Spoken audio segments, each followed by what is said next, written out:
Salut à tous, on décolle tout de suite pour un parcours aventure à la recherche d'un Sophora à Colombey-Saint-Nabor. Il se situerait à proximité d'un château et d'une église cachée dans une forêt en Moselle. Au fait, c'est quoi un Sophora? La réponse après le jingle de la chaîne.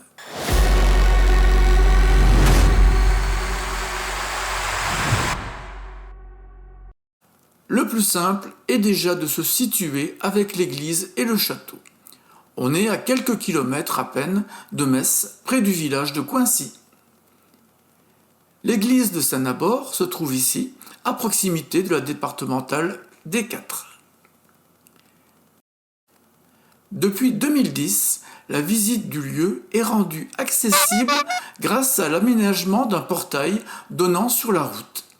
C'est ici qu'il faut s'arrêter et se garer. Le portail est ouvert. Après ce portail, à 80 mètres environ sur la gauche, il y a un chemin un peu caché dans la broussaille. Repérez les rochers qui le délimitent. Vous devez trouver ce pont afin de franchir le ruisseau de la Vallière et d'accéder à l'église.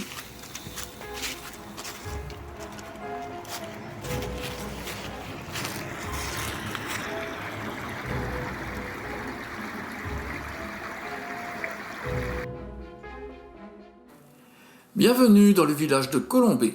Au Xe siècle, le village est un ensemble de cabanes servant de demeure aux serfs, avec en son centre un château. Une des deux tourelles se termine par une croix de fer. C'est la chapelle castrale, future église Saint-Nabor. En 1970, Jeanne de Bouvier, descendante des seigneurs, puis propriétaire du domaine de Colombey, fait entièrement refaire la toiture du clocher en ardoise.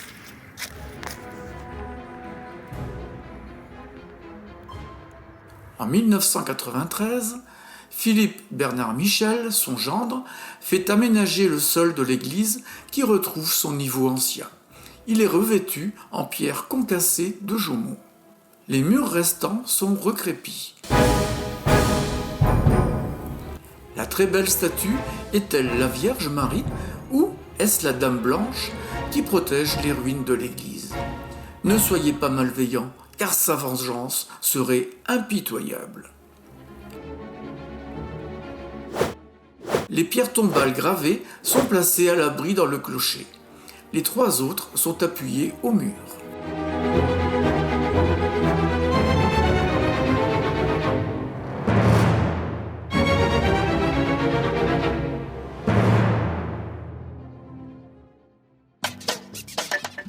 Toi aussi, participe à l'opération Un abonnement égale un sourire. Clique ici pour m'encourager. Merci. Allons voir les ruines du château. J'attire votre attention sur le fait que le château se trouve dans la propriété privée de la ferme de Colombey.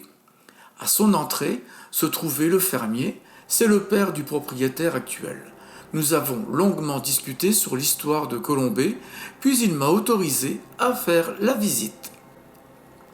Au XVIIIe siècle, Théodore de Tschudi fait démolir l'ancien château féodal pour construire une grande maison dans le style de l'époque. Moins imposante, mais plus agréable à habiter et plus confortable, ouvrant sur un jardin. Il commence à aménager le petit bois en parc où poussent des essences lorraines. Hêtre, chêne et charme. Son fils convertit les environs du château en parc anglais. Il fait planter à grands frais des arbres venus du monde entier. Le château, pris et repris lors des affrontements de la guerre de 1870, fut incendié. Le parc, les jardins et les pépinières sont dévastés. Il sera entièrement brûlé par ordre de la place de Metz le 27 octobre de la même année. En 1914, le château comprenait encore des ruines assez importantes qui permettaient de reconstituer son emplacement. Mais pendant la Première Guerre mondiale, les murs ont été complètement démolis et les pierres ont presque été toutes enlevées. Il est difficile aujourd'hui de situer le château au milieu du parc qui ne sert plus qu'aux bestiaux. il en reste des fondations, de grandes caves recouvertes d'un monticule de pierres et d'arbres déjà grands, un puits profond d'une vingtaine de mètres et une bâtisse moyenne encore debout qui servait d'écurie pour le château.